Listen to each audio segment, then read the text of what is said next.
erreicht. Wo sich noch Widerstand zeigt, wird er von unseren Panzern schnell beseitigt.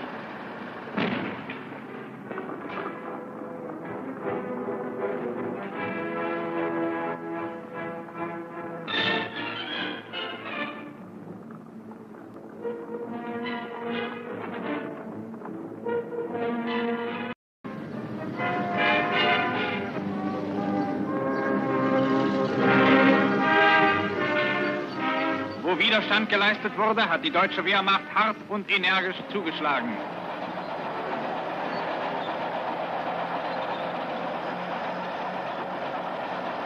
Einheiten der Waffen-SS stoßen nach Belgrad vor.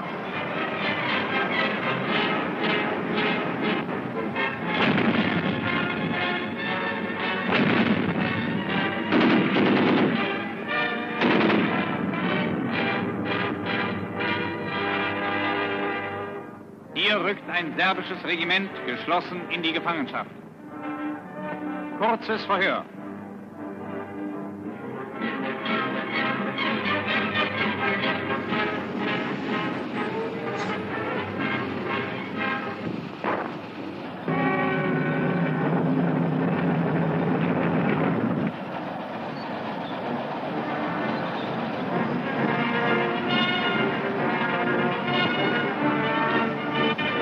Rechts und links der Straßen die Trümmer einer geschlagenen Armee.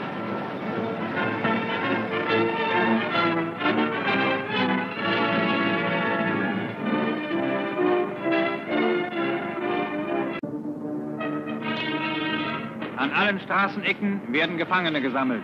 Unter ihnen Kroaten und Slowenen, die von den Serben zum Heeresdienst gepresst worden waren und nun ihre Deutschen befreit grüßen.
Stündlich wächst die Zahl der Gefangenen.